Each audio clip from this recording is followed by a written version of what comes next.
Tes. Bismillahirrahmanirrahim. Assalamualaikum warahmatullahi wabarakatuh. Alhamdulillah. Wassalatu wassalamu ala rasulillah. Wa ala alihi wa sahbihi wa man walah. Wa la hawla wa la quwwata illa billahi amma ba'd. Fa ikhwani fid din wa akhwati fillah, kaum muslimin wal muslimat rahimani wa rahimakumullah. Semoga Allah Azza wa Jalla senantiasa mencurahkan rahmatnya kepada kita sekalian. Kita lanjutkan pembahasan kitab Thalathatul Usul wa Adillatuha, 3 landasan utama dan dalil-dalilnya. Masih dalam pembahasan landasan utama Islam yang kedua, yaitu ma'rifatu dinil Islam, mengenal agama Islam. Dan kesempatan ini adalah bagian akhir dari penjelasan landasan Islam yang kedua.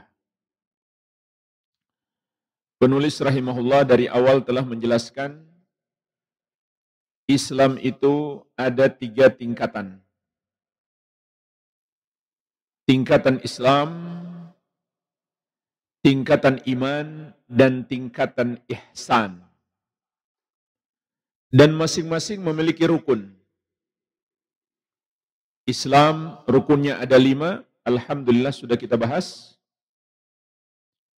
Iman rukunnya ada 6, juga sudah kita bahas satu persatu.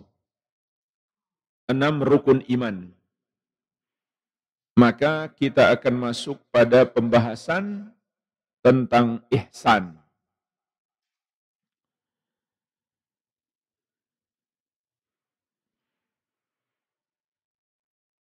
Penulis rahimahullahu ta'ala menyebutkan al-martabatu tsalitsah, tingkatan agama yang ketiga. Dan ini adalah tingkatan yang paling tinggi. Adalah al-ihsan. Al-ihsan jamaah sekalian, secara istilah maknanya adalah al-itqan, melakukan yang terbaik. Jadi apabila Islam itu maknanya adalah amalan zahir dan iman adalah amalan batin, maka ihsan adalah melakukan yang terbaik pada amalan zahir dan batin tersebut.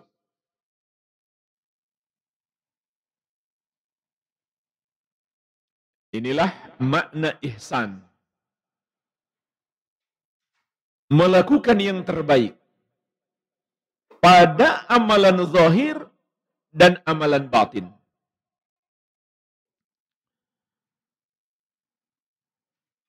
Ruknun wahidun. Kata penulis rahimahullah, rukunnya 1. Wa huwa an ta'budallaha ka'annaka tarahu. Yaitu engkau beribadah kepada Allah Subhanahu wa taala seakan-akan engkau melihatnya. Fa illam takun tarahu fa innahu yaraka. Namun apabila kamu tidak bisa melihatnya, maka dia melihatmu. Ini berasal dari lafaz hadis, sebagaimana insyaallah nanti akan kita sebutkan hadisnya. Inilah hakikat ihsan. Jadi hadis ini menjelaskan kepada kita bagaimana kita melakukan amalan yang ihsan, amalan yang terbaik. Berdasarkan hadis ini ada dua tingkatan. Orang yang sudah sampai pada derajat ihsan, dia berada pada dua tingkatan. Dia berada pada salah satu dari dua tingkatan. Tingkatan tertinggi adalah al-musyahadah. Tingkatan melihat Allah Subhanahu wa ta'ala. Ini tingkatan yang paling tinggi. Ketika dia beribadah dalam keadaan melihat Allah Subhanahu wa ta'ala. Melihat dengan apa? Mata hati atau mata kepala? Mata hati. Jadi makna hadis ini melihat Allah dengan mata hati. Apa artinya melihat Allah dengan mata hati? Dengan syiddatul yakin. Kuatnya keyakinan. Kuatul iman. Kuatnya keimanan. Ini tingkatan ihsan yang tertinggi. Tingkatan al-musyahadah. Melihat Allah. Artinya kita sangat yakin kepada Allah Subhanahu wa ta'ala. Bukan melihat dengan mata kepala. Adapun melihat dengan mata kepala, di kehidupan dunia ini tidak mungkin. Allah Subhanahu wa ta'ala menciptakan mata kita di dunia ini terbatas. Sehingga tidak bisa melihat Allah Subhanahu wa ta'ala. Dan ketika Nabi Musa alaihissalam meminta melihat Allah, maka Allah menegaskan, lantaroni, engkau tidak akan sanggup melihatku. Tetapi lihatlah ke gunung itu, aku akan menampakkan diri kepadanya, kalau dia masih di tempatnya, kamu bisa melihatnya.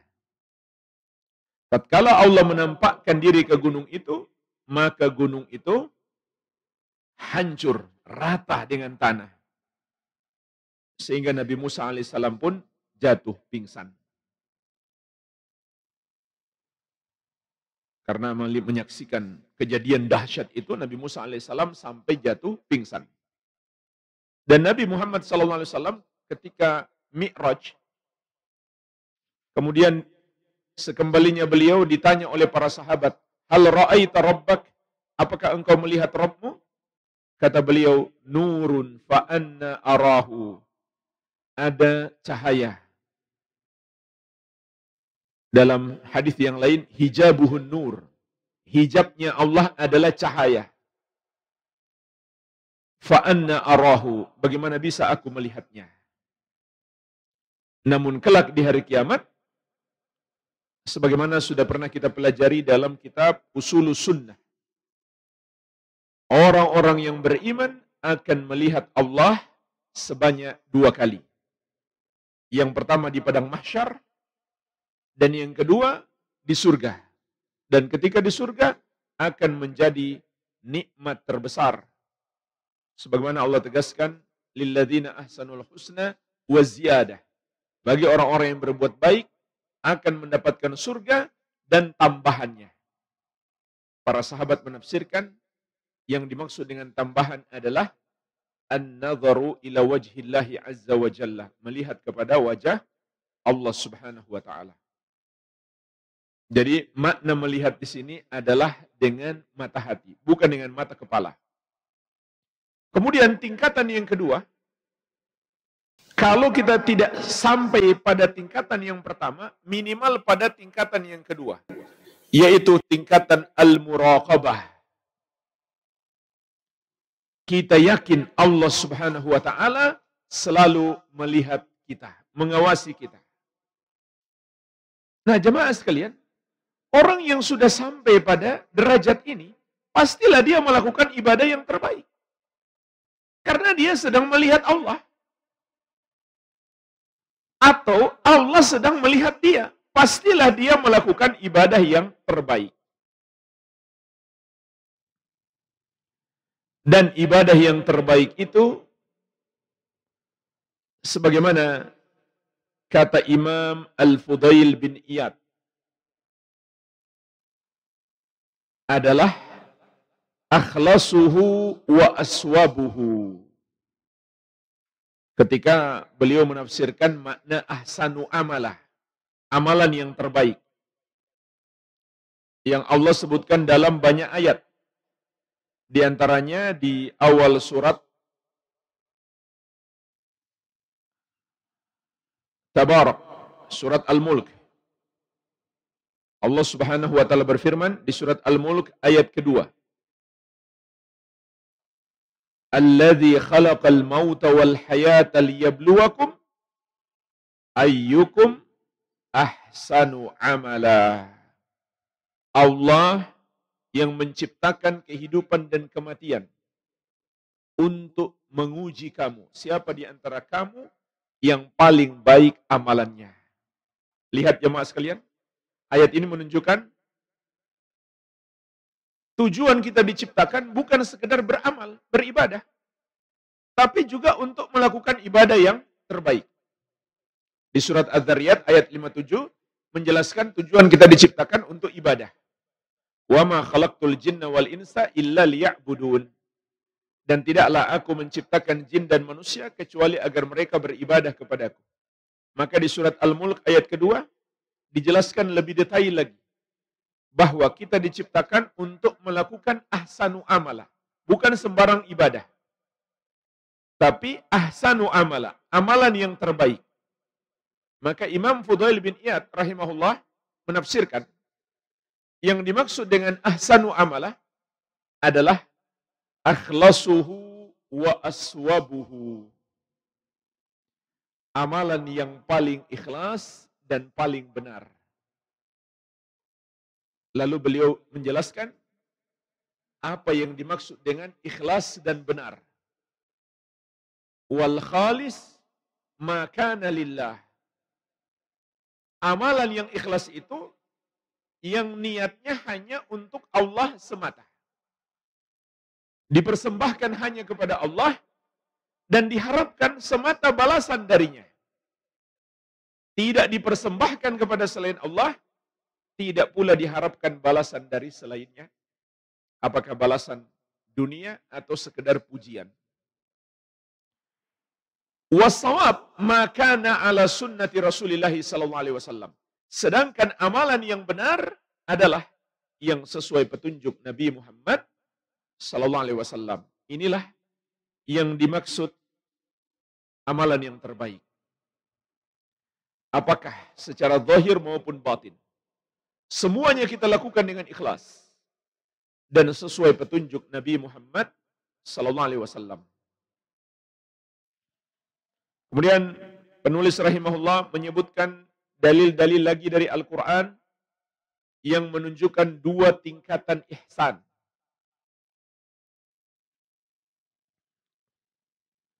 Wad-dalilu qawluhu ta'ala. Dalilnya adalah firman Allah Subhanahu wa ta'ala.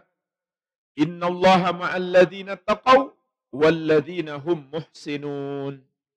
Sesungguhnya Allah bersama orang-orang yang bertakwa dan bersama orang-orang yang berbuat ihsan. Ini mencakup tingkatan yang pertama dan kedua. Orang-orang yang berbuat ihsan dalam ayat ini dijelaskan keutamaannya. Allah akan bersama mereka. Dan kebersamaan Allah bersama para hamba itu ada dua macam. Diistilahkan para ulama dengan ma'iyah ammah dan ma'iyah khasah. Ini termasuk sifat Allah, yaitu al-ma'iyah, kebersamaan dengan makhluk. Terbagi menjadi dua. Kebersamaan yang umum dan kebersamaan yang khusus. Apa maknanya kebersamaan yang umum? Allah selalu bersama makhluknya, artinya Allah selalu mengawasinya, mengetahui tentangnya, dan Allah lebih tahu tentang dia daripada dirinya sendiri. Dan inilah makna firman Allah Subhanahu wa taala, "Wa huwa ma'akum aynama kuntum." Dia selalu bersama kalian dimanapun kalian berada.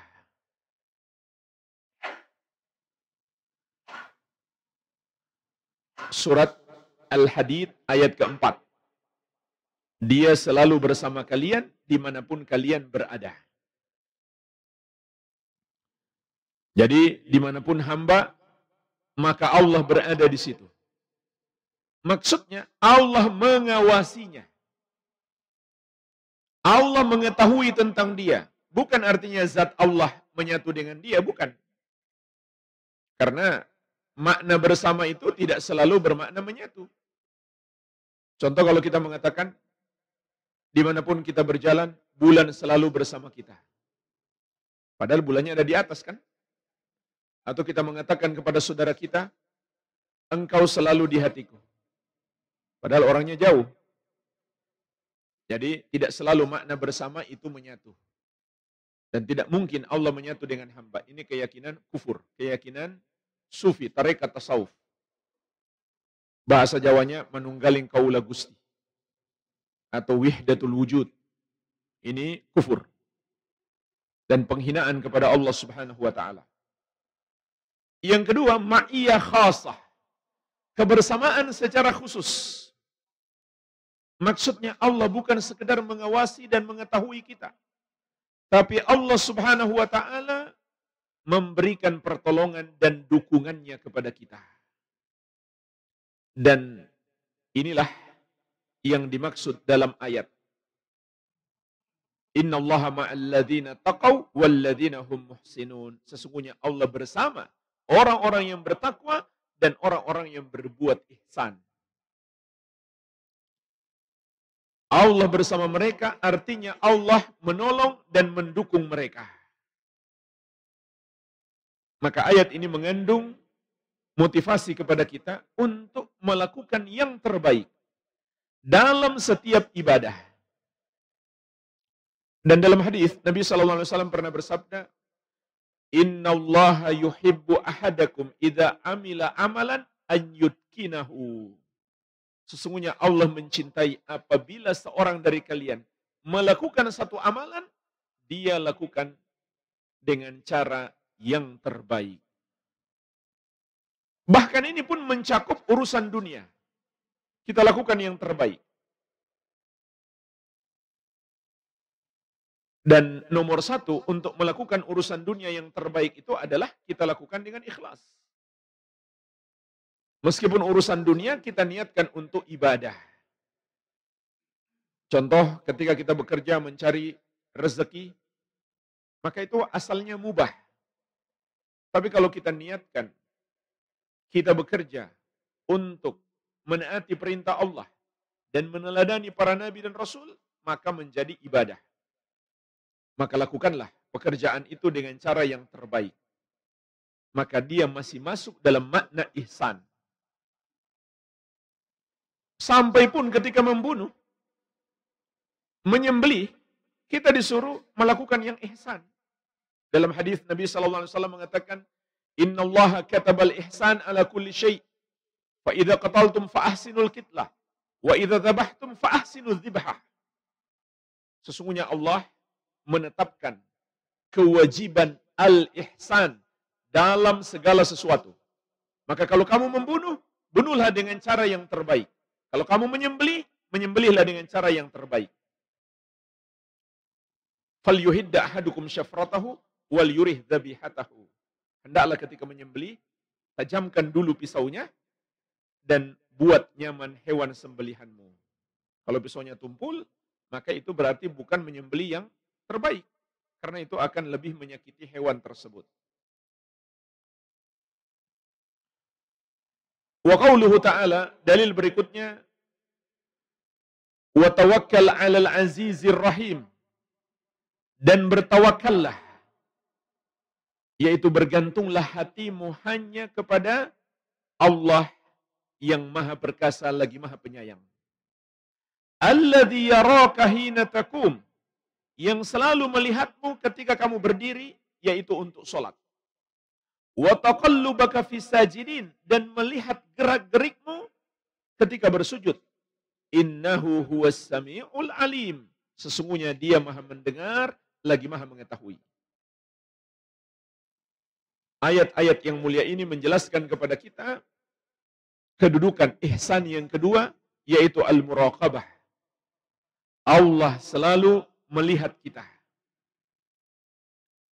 Apapun amalan yang kita kerjakan, tatkala sedang berdiri, tatkala sedang sujud, bahkan Allah tegaskan lagi, dia adalah as-sami'ul alim.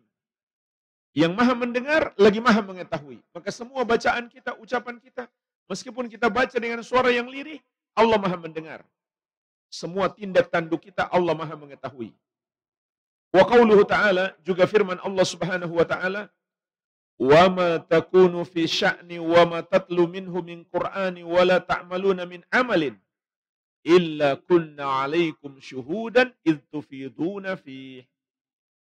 Dan tidaklah kamu berada pada satu urusan, dan tidaklah kamu membaca satu ayat Quran, dan tidaklah kamu melakukan satu amalan kecuali kami selalu menyaksikanmu tatkala kamu melakukannya. Maka apapun yang kita amalkan, hendaklah kita hadirkan dalam hati kita al-muraqabah. Saya selalu diawasi oleh Allah Subhanahu wa ta'ala. Maka seharusnya saya lakukan ibadah itu yang terbaik. Saya lakukan ibadah itu yang terbaik. Dan kalau kita hadirkan ini jamaah sekalian, maka otomatis akan hadir hal-hal yang terbaik dalam ibadah kita. Kalau kita yakin sedang melihat Allah dan Allah juga melihat kita, maka otomatis kita akan ikhlas. Kita akan ittiba, kita akan khusyuk, dan seterusnya. Kita akan lakukan ibadah yang terbaik. Maka kedudukan ihsan adalah kedudukan agama yang paling tinggi. Dalam segala sesuatu, seorang hamba melakukan dengan cara yang terbaik. Kita masuk jemaah sekalian, pembahasan dalil yang menjelaskan secara keseluruhan 3 tingkatan agama ini. Sebuah hadis yang cukup panjang. Wad dalilu minas sunnah. Adapun dalil dari as-sunnah adalah hadis Jibril al-masyhur. Hadisnya Jibril yang masyhur. Jadi nama beliau bisa disebut Jibril, bisa juga disebut Jibril. Para ulama menamakan ini adalah hadis Jibril atau hadis Jibril karena berkisah tentang kedatangan beliau. Maka ini adalah hadis yang menjadi dalil 3 tingkatan agama yang kita bahas dari awal sampai akhir ini. An Umar radhiyallahu anhu qala, dari sahabat yang mulia Umar bin Al-Khattab, semoga Allah meridhai beliau, ia berkata, bainama nahnu julusun inda Rasulillah sallallahu alaihi wasallam dzata yaumin. Jemaah sekalian, kita akan baca lafaz-lafaz hadis ini, kemudian kita petik pelajaran. Kata Umar radhiyallahu anhu, tatkala kami sedang duduk-duduk, maksudnya bermajelis ilmu bersama Rasulullah sallallahu alaihi wasallam di suatu hari. Di sini kita bisa memetik pelajaran. Bermajelis ilmu termasuk sunnah, kebiasaan Rasulullah sallallahu alaihi wasallam dan para sahabat. Oleh karenanya, ilmu ini belum pula kita amalkan, baru kita pelajari, kita sudah dapat pahala. Idh tala'a alaina rajulun. Tiba-tiba muncul seseorang yang tidak dikenal. Syadidu bayadis thiyabi, sangat putih pakaiannya. Syadidu sawadi sya'r, sangat hitam rambutnya. La yura alaihi atharu safar. Tidak nampak padanya bekas melakukan perjalanan jauh. Wala ya'rifuhu minna ahadun. Padahal tidak seorang pun dari kami yang mengenalnya. Jadi inilah kisah kedatangan malaikat Jibril alaihi salam yang berubah wujud menjadi seorang manusia. menghadiri majelis ilmu sebagai seorang penuntut ilmu. Maka para ulama mengatakan, di sini malaikat Jibril alaihi salam ingin mengajari kita adab penuntut ilmu. Di antara adabnya adalah berpakaian yang rapi. Berpakaian yang bagus. Penampilan yang baik. Karena kita seakan-akan berhadapan dengan Allah dan Rasul-Nya. Sebab yang kita pelajari adalah ucapan Allah dan Rasul-Nya. Sehingga ini menjadi kebiasaan para ulama salaf dahulu. Sebelum ke majelis ilmu, baik mau mengajar maupun belajar, berpenampilan yang terbaik. Ini yang diajarkan malaikat Jibril alaihissalam. Sangat rapi beliau. Pakaiannya sangat putih, rambutnya sangat hitam. Enggak nampak bekas perjalanan. Artinya enggak kusut masai. Tidak berdebu, tidak kotor. Karena orang dalam perjalanan jauh zaman dulu, itu penampilannya kusut masai. Karena dia berjalan kaki atau naik onta, naik kuda di tengah padang pasir. Mungkin kalau kita sekarang nggak seperti itu. Namun yang ingin disampaikan oleh Umar di sini, dia penampilannya sangat rapi, sangat bagus. Hatta jalasa ila Nabi sallallahu alaihi wasallam fa asnada rukbatayhi ila rukbatayhi wa wada'a kaffayhi ala fakhidayhi. Sampai dia duduk menghadap Nabi sallallahu alaihi wasallam, lalu dia sandarkan dua lututnya ke dua lutut Nabi sallallahu alaihi wasallam dan dia letakkan dua tangannya di atas dua pahanya. Ini kan menunjukkan juga sopan santun. Beliau ingin mengajari kepada kita adab di majelis ilmu. Kalau kita belajar ilmu dunia saja di depan dosen, kita sopan. Enggak enak sama dosennya, takut ditegur dosennya. Seharusnya dalam belajar ilmu agama, kita lebih beradab lagi. Kalau kita di depan dosen, mungkin enggak ada yang berani main HP. Enggak ada yang berani buka medsos, apalagi nerima telepon. Nanti dosen akan mengatakan, kamu nggak sopan. Itu belajar ilmu dunia. Seharusnya ketika belajar ilmu agama, kita lebih beradab lagi. Ini yang dicontohkan malaikat Jibril alaihissalam. Dan di sini juga ada pelajaran. Allah berikan kepada malaikat kemampuan untuk berubah bentuk menjadi manusia. Sesuai dengan apa yang Allah kehendaki. Padahal malaikat Jibril alaihissalam itu aslinya sangat besar. Memiliki 600 sayap dan menutupi ufuk. Kalau beliau muncul, tertutup semua. Nggak ada yang kelihatan kecuali beliau. Tapi dengan kekuasaan Allah menjadi seperti orang biasa. Wa qala ya Muhammad akhbirni anil Islam. Beliau pun berkata, wahai Muhammad, kabarkan kepadaku tentang Islam. Faqala Rasulullah sallallahu alaihi wasallam, maka Rasulullah sallallahu alaihi wasallam bersabda, al-Islamu an tashhada an la ilaha illallah wa anna Muhammadar Rasulullah. Islam itu adalah engkau bersyahadat la ilaha illallah, bahwasannya tidak ada yang berhak disembah kecuali Allah dan Muhammad utusan Allah. Wa tuqima as-shalah, dan engkau menegakkan salat. Wa tu'tiyaz zakata, dan engkau menunaikan zakat. Wa tasuma ramadhana, dan engkau berpuasa Ramadan. Wa tahujjal baita in istata'ta ilaihi sabila, dan engkau berhaji ke Baitullah apabila engkau mampu melakukan perjalanan ke sana. Inilah jemaah sekalian, tingkatan agama yang pertama, tingkatan Islam yang terdiri dari 5 rukun. Bukankah ajaran Islam itu sangat banyak? Tapi kenapa Nabi SAW ketika ditanya tentang Islam hanya menjawab 5? Menunjukkan bahwa 5 ini yang terpenting dalam ajaran Islam secara zahir. Qala sadaqta. Malaikat Jibril alaihissalam pun menjawab, engkau benar. Kata Umar radhiyallahu anhu, kami pun heran. Dia bertanya, dia pula yang membenarkan.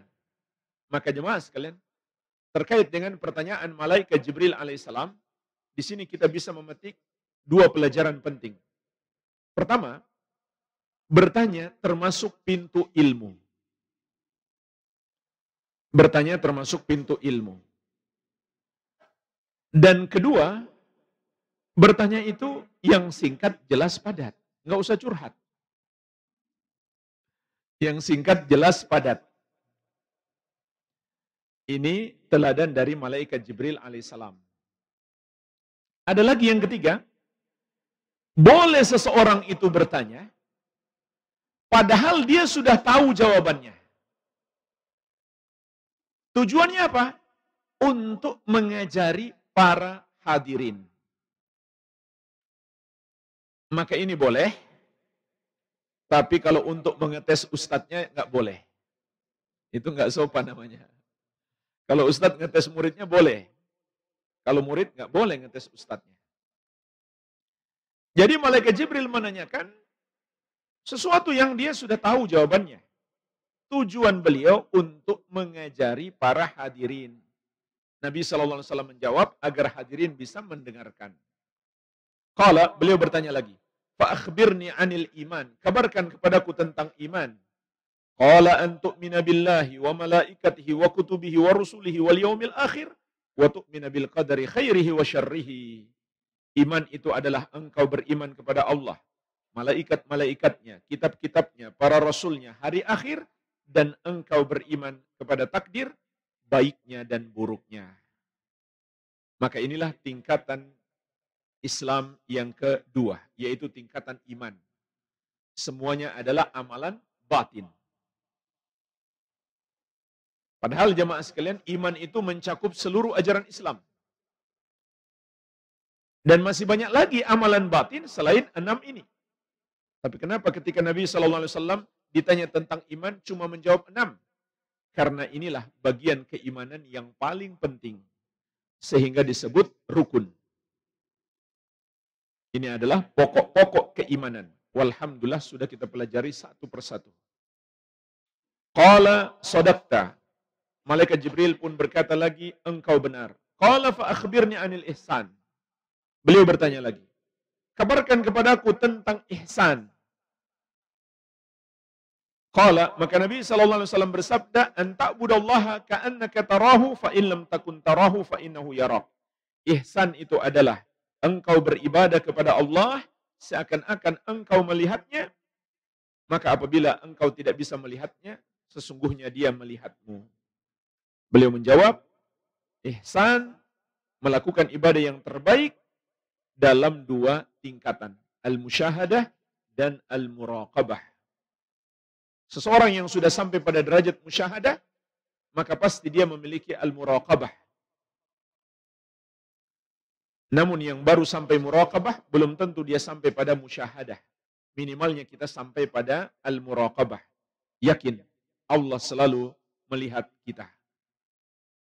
Qala fa akhbirni anis sa'ah. Beliau bertanya lagi, kabarkan kepadaku tentang kiamat. Maksudnya kapan hari kiamat? Qala, maka Nabi SAW menjawab, mal mas'ulu anha bi'a'lama minas sa'il. Tidaklah yang ditanya lebih tahu daripada yang bertanya. Artinya kita sama-sama enggak tahu. Kenapa? Karena itu perkara gaib. Kapan hari kiamat? Itu perkara gaib. Tahun berapa hari kiamat? Itu perkara gaib. Enggak mungkin makhluk mengetahui kalau Allah tidak beritahu. Jangankan orang biasa. Nabi Muhammad SAW, hamba Allah yang paling mulia, dan malaikat Jibril, malaikat yang paling mulia, tidak mengetahui kapan hari kiamat. Karena Allah tidak memberitahu. Oleh karenanya jemaah sekalian, di sini kita bisa memetik pelajaran, hamba tidak mengetahui perkara gaib, yang mengetahui perkara gaib hanya Allah Subhanahu wa taala. Dan kita juga bisa memetik pelajaran, orang-orang yang mengaku-ngaku tahu perkara gaib, mereka itu adalah para dajjal, para pendusta besar. Tapi dajjal kecil. Adapun dajjal besar yang akan muncul di akhir zaman. Jadi ulama juga menamakan mereka dajjal. Artinya para pendusta besar. Kalau malaikat Jibril saja nggak tahu, Nabi Muhammad SAW juga nggak tahu perkara gaib. Bagaimana mungkin kita percaya selain mereka ada yang tahu perkara gaib sehingga dia dijuluki orang pintar? Subhanallah. Ini suatu kebodohan. Dan di surat An-Naml ayat ke-65 Allah Azza wa Jalla menegaskan, "Qul la ya'lamu man fis samawati wal ardil ghaiba illallah." Katakanlah, tidak ada yang mengetahui perkara gaib satupun makhluk di langit maupun di bumi kecuali Allah. Bagaimana kalau dia mengatakan, saya bukan tahu sendiri perkara gaib, saya dapat bisikan dari Allah. Kita katakan makin terbukti dia itu Dajjal. Kenapa? Allah menegaskan di surat Al-Jin ayat 26-27. Yang dikasih tahu perkara gaib itu hanya Nabi dan Rasul. Alimul ghaibi, fala yudhiru ala ghaibihi ahadan, illa man irtada mir rasulin. Allah yang maha tahu perkara gaib, maka Allah tidak tampakkan perkara gaib tersebut kecuali kepada Rasul yang Allah ridhoi. Jadi kalau Allah berikan wahyu tentang perkara gaib, Nabi SAW tahu. Kalau tidak, ya tidak tahu.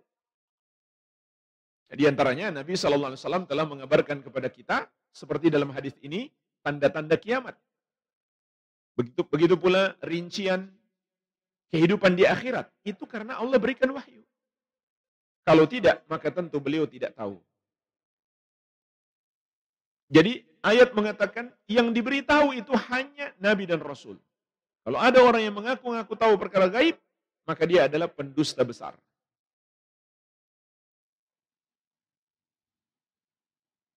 Qala, lalu malaikat Jibril alaihissalam bertanya lagi, fa akhbirni an amaratiha.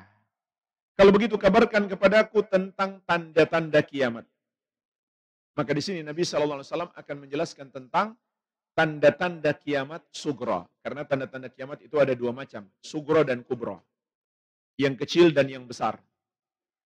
Yang besar itu nanti sudah sangat dekat dengan kiamat. Seperti munculnya Dajjal, matahari terbit dari arah barat. Turunnya Nabi Isa alaihissalam. Tapi tanda-tanda kecil sudah sangat banyak. Ada yang sudah terjadi. Dan terus terjadi, masih terjadi. Dan ada yang sudah selesai dan ada yang belum terjadi. Jadi ada 3 macam tanda-tanda kiamat sugra. Ada yang sudah terjadi dan masih terus terjadi. Ada yang sudah berlalu, sudah terjadi dan tidak terjadi lagi, dan ada yang belum terjadi. Mari kita lihat beberapa tanda kiamat yang dijelaskan Nabi SAW dalam hadis ini. Qala, kata beliau, antalidal amatu rabbataha wa antaral hufatal uratal alata ri'a'asya yatatawaluna fil bunyan. Tanda-tanda kiamat itu apabila seorang budak perempuan telah melahirkan tuannya. Dan engkau melihat orang-orang yang bertelanjang, orang-orang yang tidak beralas kaki, bertelanjang dada, miskin, pengembala kambing, sudah berlomba-lomba meninggikan bangunan. Jadi jemaah sekalian, Nabi SAW menjelaskan kepada kita dalam hadis ini 2 tanda kiamat. Tanda yang pertama, apabila budak perempuan telah melahirkan tuannya. Apa maksudnya? Ada 2 penafsiran ulama yang paling masyhur. Penafsiran yang pertama, banyaknya pembebasan negeri yang dilakukan oleh umat Islam dengan jihad fisabilillah. Maka kemudian banyak tawanan perang. Tawanan perang ini adalah budak. Tawanan perang ini menjadi budak. Kemudian pemilik budak itu seorang laki-laki, budaknya perempuan, itu dibolehkan menggauli budaknya. Kalau kemudian budak ini melahirkan anak, maka anak ini berstatus merdeka. Karena dia dinasabkan kepada ayahnya. Maka itulah yang dimaksud budak melahirkan tuannya. Oleh karenanya Nabi SAW pernah bersabda, la yujzi waladun an walidin syai'a, atau kama qala alaihi salatu wassalam. Seorang anak tidak akan pernah sanggup membalas kebaikan orang tuanya kecuali dalam satu keadaan, yaitu jika orang tuanya berstatus budak kemudian dia bebaskan, barulah dia mampu membalas kebaikan orang tuanya. Tapi orang tua kita semuanya, walhamdulillah, bukan budak, semuanya orang merdeka. Jadi kita nggak akan pernah sanggup membalas besarnya kebaikan orang tua kita kepada kita. Artinya, sebanyak apapun kita berbuat baik kepada orang tua kita, itu nggak akan sanggup membalas kebaikan mereka yang begitu banyak. Bahkan kata Ibnu Abbas radhiyallahu anhuma, meskipun hanya satu tarikan nafasnya ketika melahirkan kita, tidak sanggup kita bayar. Kecuali orang tua kita statusnya budak, kemudian kita bebaskan. Ini makna yang pertama. Jadi makna yang pertama ini, tanda kiamat, bagus atau tidak? Bagus atau tidak? Bagus. Pembebasan negeri dari cengkraman-cengkraman orang-orang kafir, orang-orang zalim yang dilakukan oleh umat Islam. Dan ini insya Allah ke depan masih akan terus terjadi. Sehingga mungkin saja ada perbudakan di masa depan. Dan perbudakan dalam Islam itu jangan kita mengira seperti perbudakan yang dilakukan oleh orang-orang kulit putih Eropa terhadap kulit hitam. Tidak. Tapi perbudakan dalam Islam itu hakikatnya membawa budak-budak ini kepada kemuliaan. Mereka dihargai sebagai manusia. Mereka diberikan hak-haknya. Diberikan makanan, diberikan pakaian. Dan yang paling penting mereka dididik, didakwahi. Makanya budak-budak ini, budak-budak di masa para sahabat Nabi SAW kemudian menjadi ulama. Kemudian menjadi ulama. Seperti Humran, bekas budaknya Utsman. Beliau tertawan bersama Sirin. Mereka berdua ini orang Romawi. Romawi bertekuk lutut di bawah kaki kaum muslimin di masa para sahabat. Di antara orang Romawi yang tertawan dalam peperangan adalah dua anak muda yang bernama Humran dan Sirin. Maka Humran ini kemudian dididik oleh Utsman bin Affan dan dialah yang meriwayatkan hadis yang paling lengkap tentang cara berwudu Nabi Muhammad SAW. Dia menjadi ulama ahli hadis. Kemudian Sirin nanti punya anak-anak yang menjadi ulama. Di antaranya Imam Muhammad bin Sirin. Sering dengarkan namanya? Muhammad bin Sirin. Dia juga punya putri. Putrinya juga ulama. Hafsah bintu Sirin. Juga ulama ahli hadis. Seorang wanita ulama ahli hadis. Jadi jangan dikira perbudakan dalam Islam sama dengan perbudakannya orang Eropa terhadap kulit hitam. Tidak. Apalagi kalau budak itu sudah masuk Islam, itu luar biasa pemuliaan Islam kepadanya. Sampai Nabi SAW memerintahkan sahabat, kalian berikan kepadanya makanan seperti yang kalian makan. Berikan kepadanya pakaian seperti yang kalian pakai. Berikan kepadanya kendaraan seperti yang kalian pakai. Jadi kalau hari ini kita punya kendaraannya Alphard, budak kita kasih Alphard juga. Ini makna yang pertama. Makna yang kedua, nah ini maknanya buruk. Kata para ulama, ini adalah kata kinayah tentang munculnya anak-anak durhaka.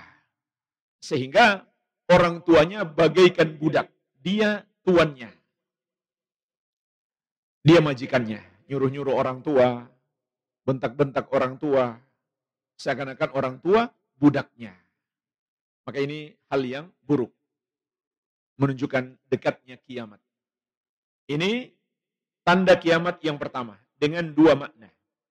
Tanda kiamat yang kedua, kata Nabi SAW, wa antaral hufatal uratal alata ri'a'asha yatatawaluna fil bunyan.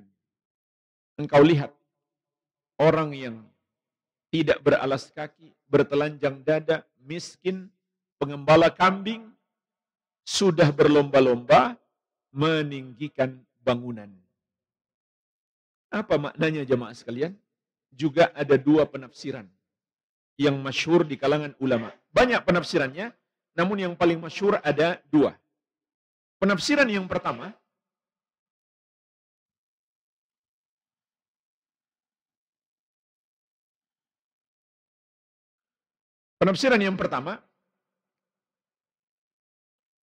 sesuai dengan hakikat.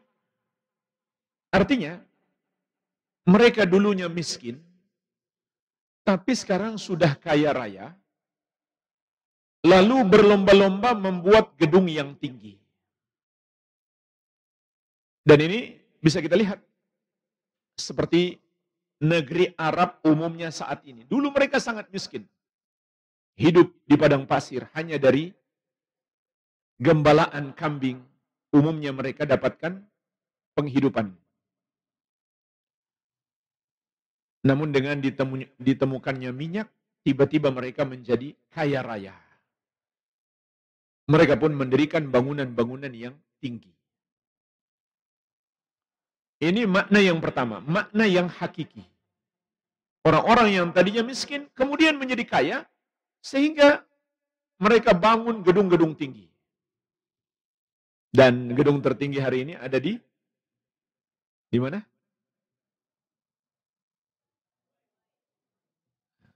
Ada lagi yang lebih tinggi sekarang.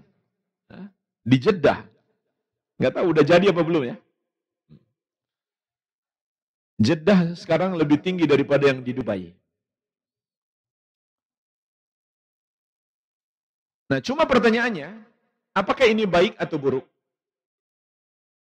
Jawabannya, tergantung untuk apa bangunan itu. Kalau dimanfaatkan untuk kebaikan, maka baik. Jadi tidak mesti ya, tanda-tanda kiamat semuanya buruk, tidak mesti. Bahkan Nabi SAW mengatakan, diutusnya aku termasuk tanda kiamat. Padahal itu adalah sebesar-besarnya kebaikan. Jadi tergantung bangunannya untuk apa. Termasuk gedung-gedung tinggi di sekitar Masjidil Haram dan Masjid Nabawi. Itu kan untuk kebaikan semuanya. Untuk tempat tinggal jamaah haji dan umroh. Untuk para musafir yang datang ibadah. Bahkan jamaah sekalian, Tower Zamzam itu adalah wakaf Raja Abdullah untuk Masjidil Haram dan Masjid Nabawi. Hotel-hotel di situ cuma nyewa. Toko-toko yang banyak di situ cuma nyewa saja. Hasilnya untuk operasional Masjidil Haram dan Masjid Nabawi. Makanya di Masjidil Haram nggak ada kotak amal kan? Masjid kita ada nggak nih? Mudah-mudahan ada yang wakaf di masjid ini. Jadi itu luar biasa. Itu bukan untuk kepentingan ekonomi, tapi wakaf untuk masjid. Hasilnya semuanya untuk wakaf. Tapi kalau tujuannya cuma untuk berbangga-bangga, apalagi untuk maksiat, maka menjadi buruk. Ini makna yang pertama. Makna yang kedua, para ulama mengatakan, ini juga bisa bermakna kata kiasan. Yaitu untuk menunjukkan orang-orang yang melakukan sesuatu yang bukan bidangnya. Atau diberi amanah, padahal dia nggak sanggup untuk melakukannya. Ini tanda-tanda kiamat. Dan ini ditegaskan di hadis yang lain. Diriwayatkan Al-Bukhari, Nabi SAW mengatakan, فَإِذَا دُيِّعَتِ الْأَمَانَةِ فَانْتَظِرِ السَّاعَةِ. Apabila amanah sudah disia-siakan, tunggulah hari kiamat. Qala kaifa ida'atuha? Sahabat bertanya, bagaimana yang dimaksud dengan menyanyiakan amanah? Qala, kata Nabi SAW, idza wusidal amru ila ghairi ahlihi fantadhiris sa'ah. Apabila suatu urusan itu diserahkan kepada bukan ahlinya, tunggulah hari kiamat. Contoh, dia sama sekali nggak punya kapasitas menjadi pemimpin, menjadi pejabat. Tapi dia yang dipilih jadi pejabat. Inilah yang terjadi hari ini. Hanya karena dia punya uang untuk jadi pengurus partai, untuk kampanye, untuk iklan. Meskipun dia penjahat, kalau iklannya semuanya dia orang bagus, orang baik, maka dia yang terpilih. Belum lagi ditambah dengan serangan fajar. Dia nggak punya kapasitas sama sekali untuk memimpin. Nggak punya integritas, penjahat. Tapi dia terpilih menjadi pemimpin. Ini tanda-tanda kiamat. Dan yang paling berbahaya adalah orang yang diangkat sebagai guru agama, tapi dia bodoh. Atau dia berbuat bid'ah di dalam agama. Ini juga tanda-tanda kiamat.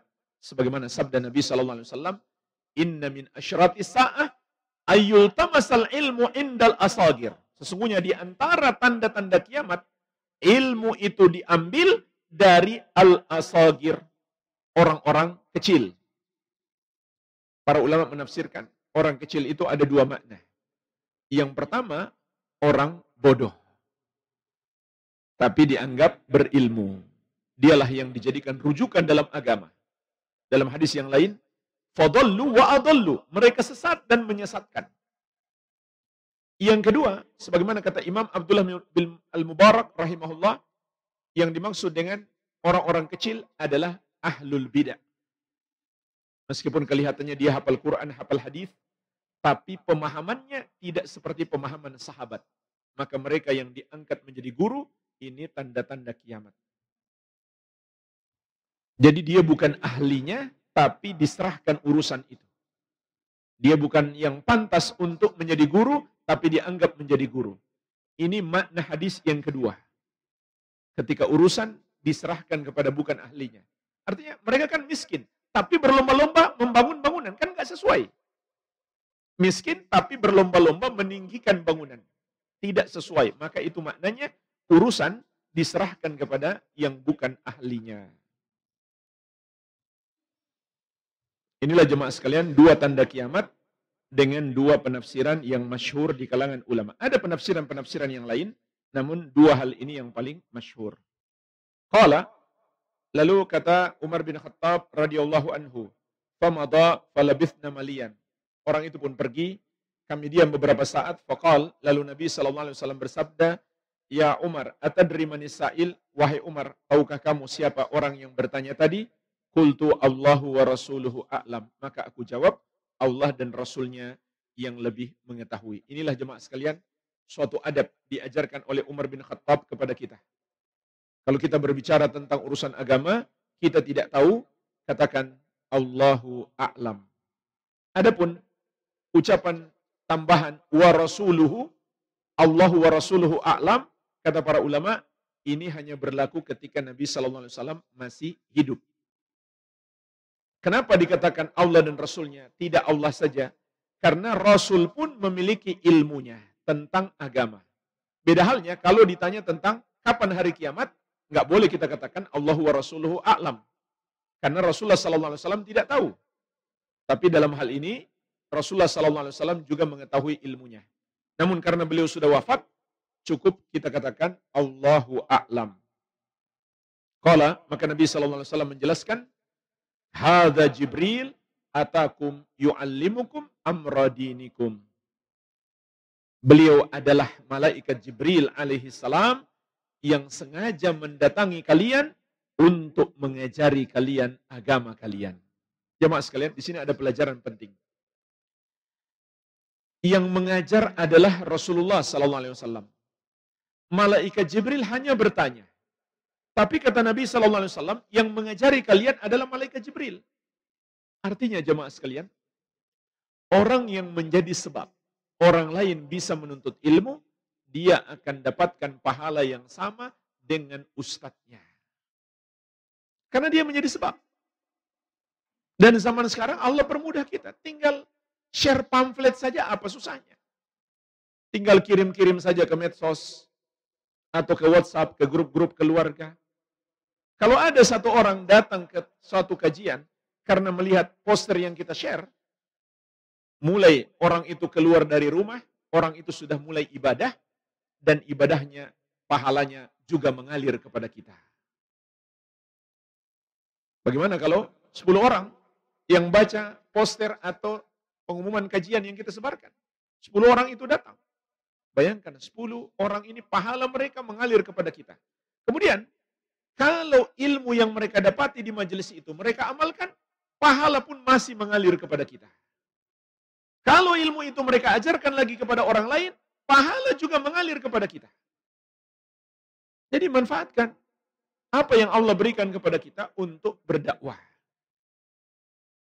Kalau perlu, kita gunakan kendaraan kita untuk menjemput mereka. Kita hubungi, buat janji, nanti saya jemput. Maka tentu pahala kita lebih besar lagi. Jadi, semua orang yang menjadi sebab, siapapun yang membantu dakwah atau membantu orang menuntut ilmu, maka dia akan mendapatkan pahala yang sama dan pahalanya akan terus mengalir.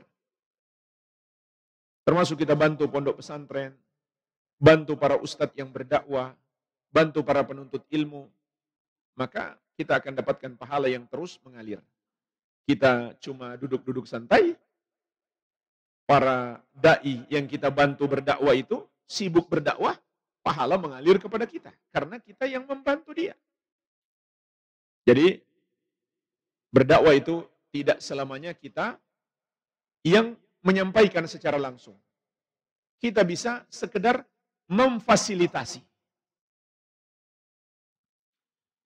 Dan sudah pernah kita bahas juga di muqaddimah yang pertama dari kitab ini, berdakwah adalah kewajiban setiap muslim. Enggak harus pintar ceramah dulu. Kita ketemu satu orang, kita sampaikan satu ayat, satu hadis, itu sudah termasuk dakwah. Walhamdulillah, dengan ini selesai pembahasan landasan utama Islam yang kedua, yaitu mengenal agama Islam. InsyaAllah di pertemuan yang akan datang, kita mulai masuk pada mengenal Nabi Muhammad Sallallahu Alaihi Wasallam. Semoga bermanfaat. Mungkin ada pertanyaan, saya persilakan.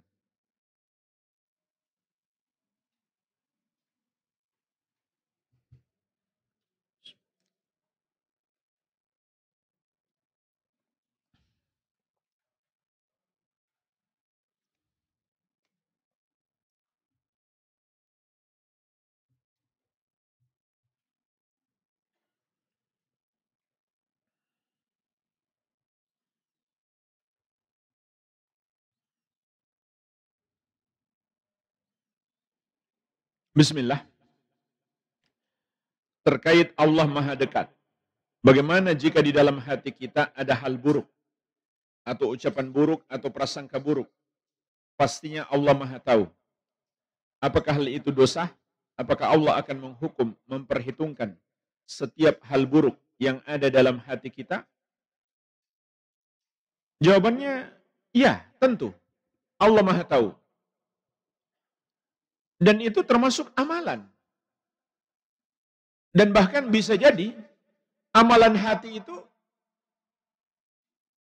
bisa membatalkan iman. Contoh, orang yang memiliki keyakinan dalam hatinya, tidak salah orang yang menyembah kepada selain Allah. Maka dia dengan sebab itu menjadi musyrik. Meskipun dia secara zahir kita lihat rajin sholat, puasa, zakat, haji, nggak pernah masuk ke gereja, nggak pernah menyembelih untuk selain Allah, nggak pernah berdoa kepada para wali. Tapi dalam hatinya, perbuatan mereka nggak salah. Maka sama saja. Dia adalah musyrik. Jadi, amalan hati, dosa hati, bahkan bisa sampai membatalkan keimanan. Begitu pula termasuk prasangka buruk. Bahkan Allah menegaskan dalam Al-Quran. Inna ba'da dhanni ithim. Sesungguhnya sebagian prasangka adalah dosa. Berarti sebagian lain enggak dosa. Karena Allah, kata Allah, sebagian dosa. Berarti sebagian lain tidak dosa. Sehingga kata para ulama, kalau kita prasangka buruk kepada orang yang zahirnya buruk, itu enggak berdosa. Atau orang itu memang sudah dikenal buruk. Misalkan sudah dikenal di mana dia datang, barang sering hilang dan bahkan sudah pernah terbukti. Maka tidak mengapa orang ini kita prasangka buruk. Kalau enggak ya bahaya, bisa hilang barang kita lagi. Tapi kalau orang yang selama ini kita kenal baik, lalu kita prasangka buruk, itu yang dosa. Kalau kepada makhluk saja prasangka buruk, dosa. Bagaimana lagi kalau kepada Allah Subhanahu wa taala? Jadi ini adalah termasuk perbuatan dosa. Ya solusinya adalah bertobat. Kalau kita bertobat, Allah akan mengampuni kita. Apakah seseorang harus tanpa dosa dulu baru ia merasakan dekat kepada Allah Subhanahu wa taala? Jawabannya, kalau kita tanpa dosa itu enggak mungkin, mustahil. Namanya kita masih manusia biasa, bukan nabi dan rasul, bukan pula malaikat, masih mungkin kita terjerumus dosa. Tapi orang yang bertakwa itu bedanya dengan orang yang tidak bertakwa. Kalau orang yang bertakwa itu terjerumus dosa, dia segera tobat. Itu bedanya. Sebagaimana Allah sebutkan dalam Al-Quran, وَالَّذِينَ إِذَا فَعَلُوا فَحِشَةً أَوْ ظَلَمُوا أَنفُسَهُمْ ذَكَرُوا اللَّهَ فَاسْتَغْفَرُوا لِذُنُوبِهِمْ وَمَا يَغْفِرُ الذُّنُوبَ إِلَّا اللَّهُ وَلَمْ يُصِرُّوا عَلَى مَا فَعَلُوا وَهُمْ يَعْلَمُونَ. Dan orang-orang yang apabila melakukan perbuatan keji atau menzolimi diri-diri mereka sendiri, maka mereka segera ingat Allah, kemudian mereka memohon ampun atas dosa mereka, dan siapakah yang dapat mengampuni dosa selain Allah, dan mereka tidak terus-menerus melakukan dosa itu dalam keadaan mereka sudah mengetahuinya. Maka solusinya adalah bertobat. Innallaha yuhibbut tawwabin wa yuhibbul mutatahhirin. Sesungguhnya Allah mencintai orang yang selalu bertobat dan selalu mensucikan diri. Kullu bani Adam khata' wa khairul khata'ina tawwabun. Setiap anak Adam selalu berbuat salah, kata Nabi sallallahu alaihi wasallam. Dan sebaik-baiknya orang yang berbuat salah adalah yang selalu bertobat. Gimana caranya agar kita atau keluarga terhindar dari ajaran-ajaran Mu'tazilah? Yang mana akhir-akhir ini ada seorang pendakwah yang menakwil sifat-sifat Allah dan mengatakan orang-orang yang mengaji salafi menyamakan sifat Allah dengan sifat makhluk. Solusinya jangan nonton dia. Nggak usah dibuka, nggak usah dibaca syubhatnya. Itu perintah syariat. Jauhi syubhat. Jangan kita mau coba-coba untuk mendengarnya. Imam Sufyan Ats-Tsauri rahimahullah pernah mengatakan, "Man sami'a bi bid'atin fala yahkiha li julasaihi la yulqiha fi qulubihim." Siapa yang mendengarkan satu bid'ah, baik bid'ah dalam akidah maupun bid'ah dalam amalan, jangan dia ceritakan ke teman-temannya. Karena jangan sampai bid'ah itu dia masukkan di dalam hati mereka. Jadi, jangan dicari-cari syubhat itu. Jangan didengar. Sudah tahu dia menyimpang, kita masih mau mendengarkan. Imam Az-Zahabi rahimahullah memberikan komentar terkait ucapan Imam Sufyan Ats-Tsauri tersebut. Kata beliau, "Aktsaru a'immati salaf ala hadha at-tahdhir yarawna anna al-quluba dha'ifah wa syubah khattafah." Kebanyakan ulama salaf memberi peringatan keras agar kita tidak mendengarkan ucapan ahlul bid'ah. Agar kita tidak bermajelis, tidak membaca orang-orang yang menyebarkan syubhat. Kenapa? Karena mereka memandang hati itu lemah dan syubhat menyambar-nyambar. Jadi, jangan sampai kita merasa, tenang saja hati saya kuat. Saya mau dengar dulu apa yang dia bilang. Jangan seperti itu. Salaf saja masih takut mendengarkan ucapan-ucapan syubhat. Sampai Imam Tawus, Imam Tabi'in.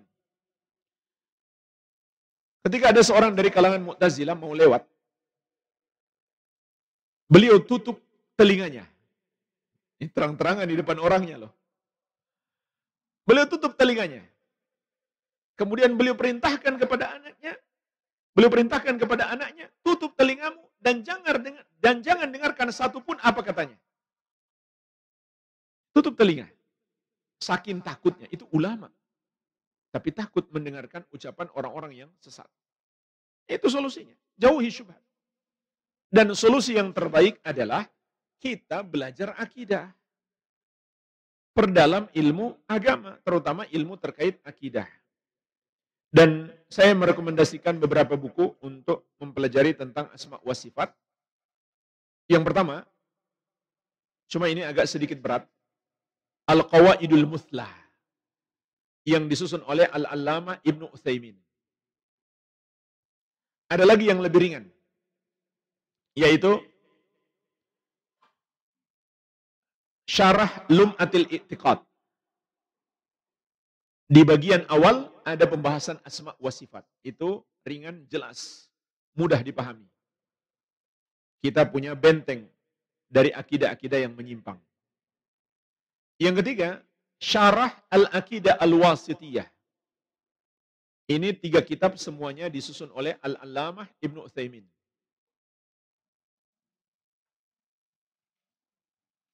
Ini yang harus kita pelajari sebagai benteng akidah kita. Dan jemaah sekalian, sedikit saya tanggapi. Di sini dikatakan, mengaji salafi menyamakan sifat Allah dengan sifat makhluk.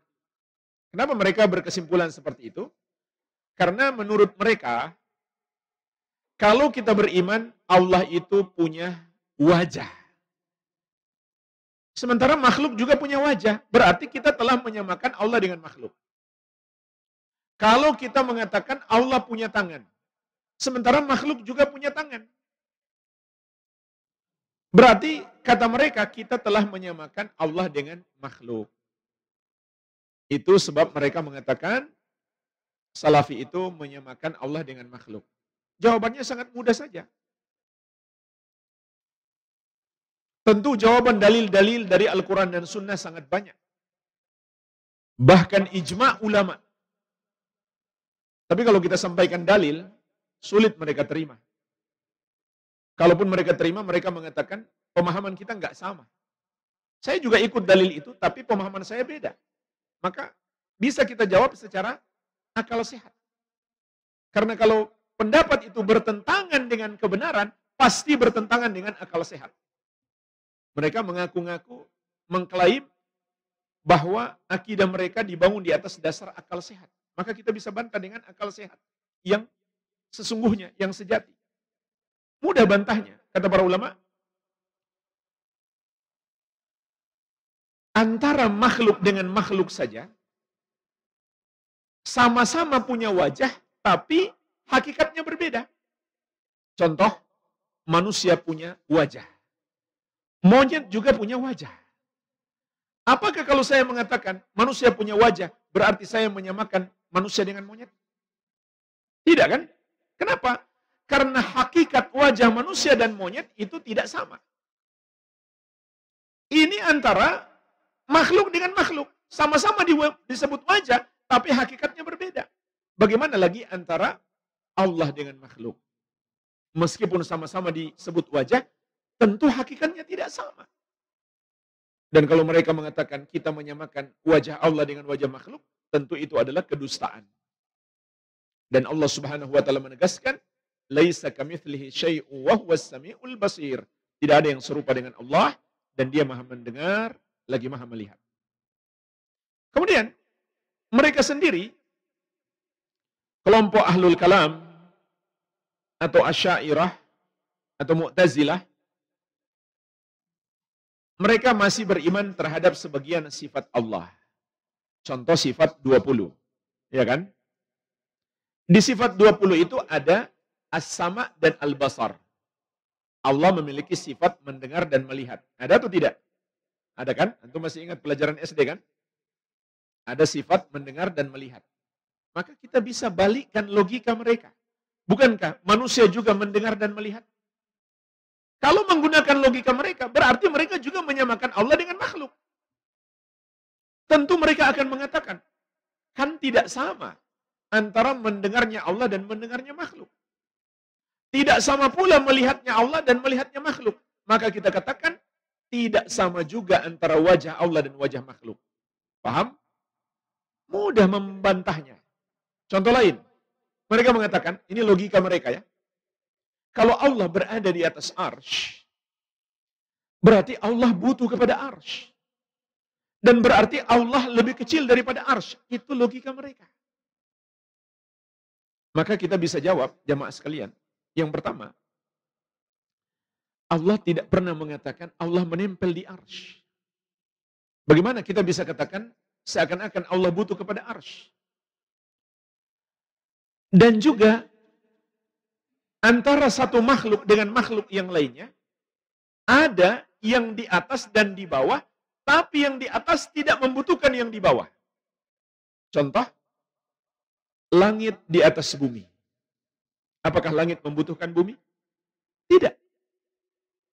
Tidak ada satu tiang pun yang terhubung dari bumi untuk menyanggah langit supaya nggak runtuh. Tidak ada.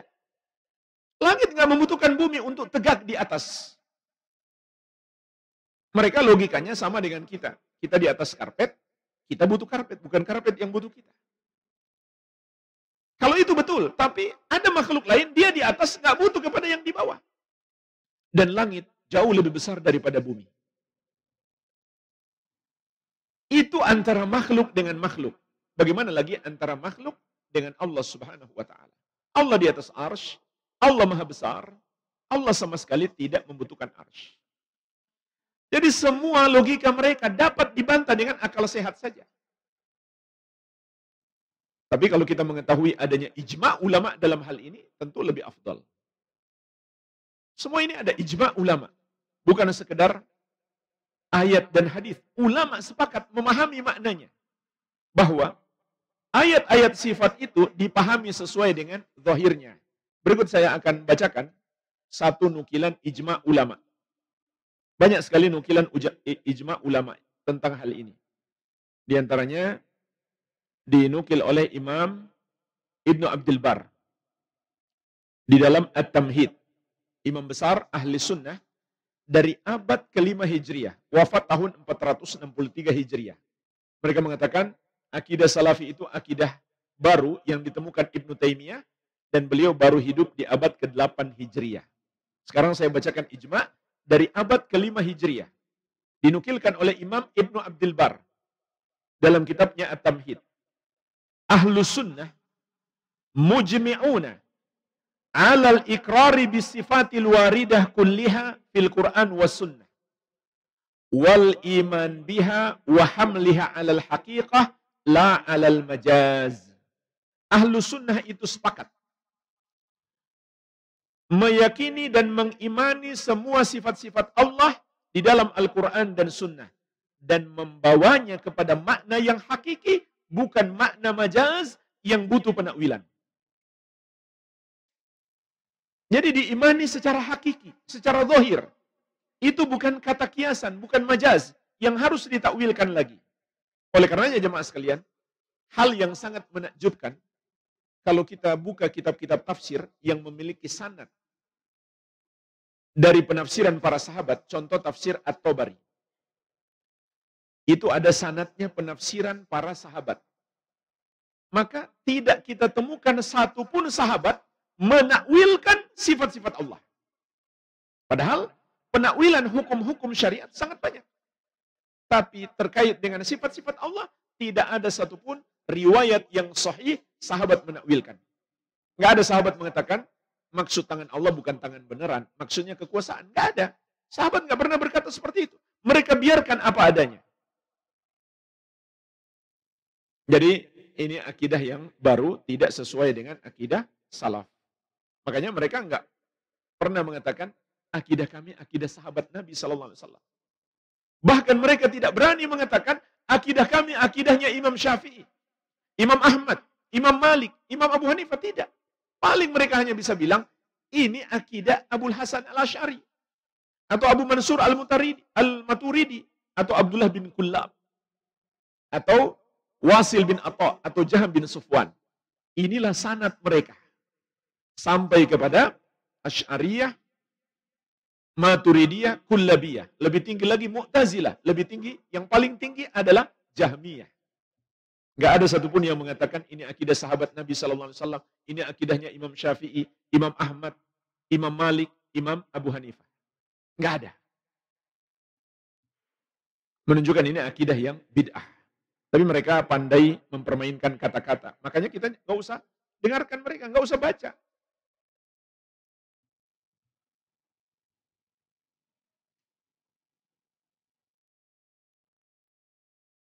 Bagaimana agar kita mencapai ihsan? Kuncinya ada dua, berusaha dan berdoa.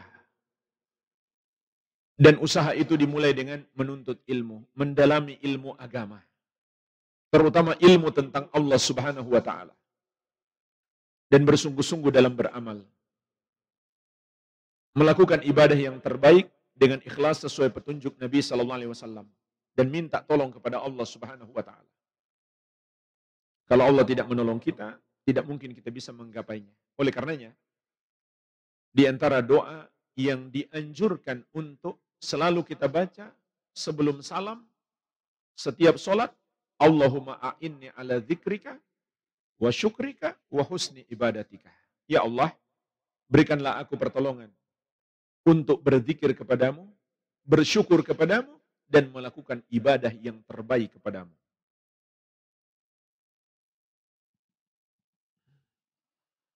Bagaimana agar kita bisa menerima takdir Allah dengan ikhlas dan ridho? Sebagai contoh ketika kita jualan, kita sedang sepi dari pembeli. Mulai curhat nih. Sedangkan kebutuhan hidup terus berjalan. Kadang hati resah, sedih. Saya juga tidak mau merepotkan anak.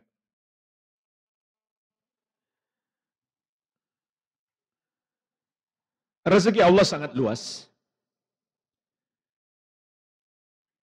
Tempuhlah berbagai macam sebab untuk mendapatkan rezeki.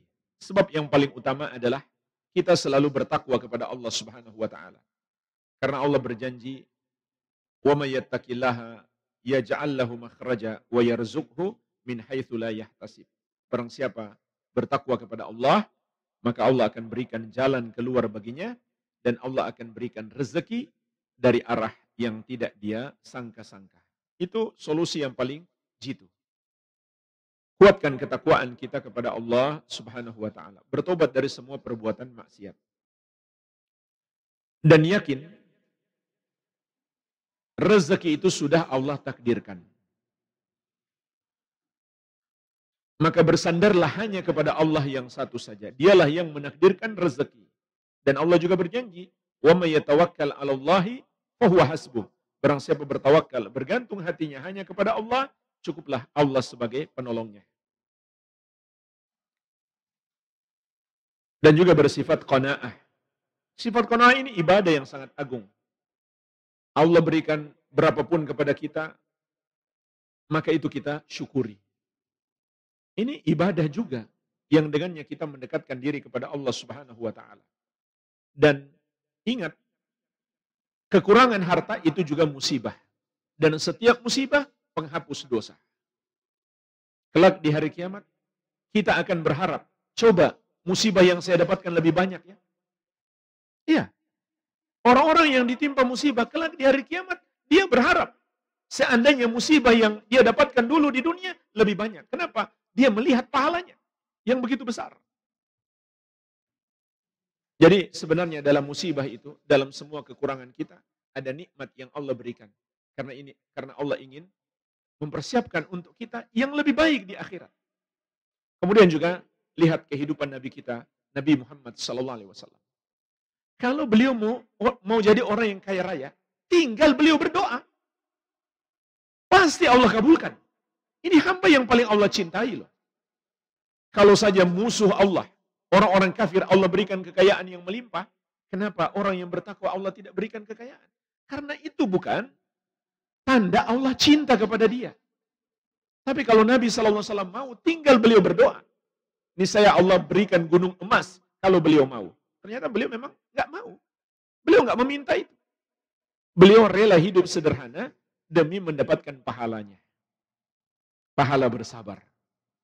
Pernah 3 bulan di rumah Nabi SAW tidak memasak. Mereka makan apa? Cuma kurma dan air. Bukan karena nggak mau makan yang lain. Nggak ada makanan. Dan itu belum apa-apa. Di kota Makkah lebih parah lagi. Ketika Nabi SAW diboikot selama 3 tahun oleh orang-orang Quraisy, beliau sampai makan daun-daun. Jadi lihatlah kehidupan Nabi kita, orang yang paling mulia, Nabi Muhammad SAW. Bahkan beliau pun nggak pernah berdoa minta kekayaan. Tapi beliau juga tidak berdoa minta kemiskinan. Beliau berdoa minta kecukupan. Meskipun sedikit tapi cukup. Allahumma inni as'alukal huda wa tuqa wal afafa wal gina. Ya Allah, aku mohon kepadamu hidayah, ketakwaan, kesucian. Kesucian di sini maknanya tidak minta-minta kepada orang.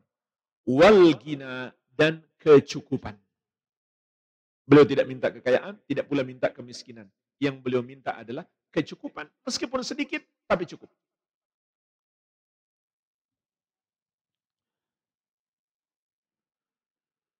Bagaimana kita bisa beribadah dengan ihsan, terutama dalam sholat? Karena susah untuk full khusyuk, apalagi jika sedang banyak masalah dalam kehidupan. Ini sama jawabannya dengan tadi. Sebenarnya itu semua kembali kepada keimanan. Dan iman kembali kepada ilmu.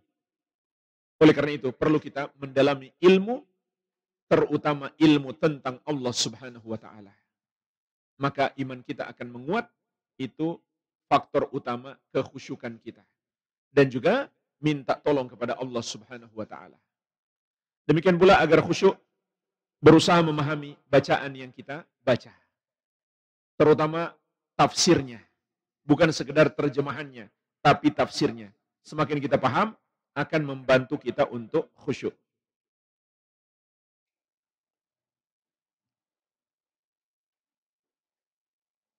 Pertanyaan terakhir. Apakah sholat kita diterima jika kita membaca ayatnya yang kita hafal saja? Ya. Minimal kita baca Al-Fatihah saja. Tanpa baca surat setelahnya pun, itu sudah sah. Karena yang wajib, yang menjadi rukun sholat adalah surat Al-Fatihah. Surat setelahnya itu sunnah. Walhamdulillah, semoga bermanfaat. Lebih dan kurangnya saya mohon maaf. Wabillahi taufik. Subhanakallahumma wabihamdik. Asyhadu an la ilaha illa anta astaghfiruka wa atubu ilaik. Wa sallallahu ala nabiyina Muhammadin wa alihi wasallam. Walhamdulillahi rabbil alamin. Wassalamualaikum warahmatullahi wabarakatuh.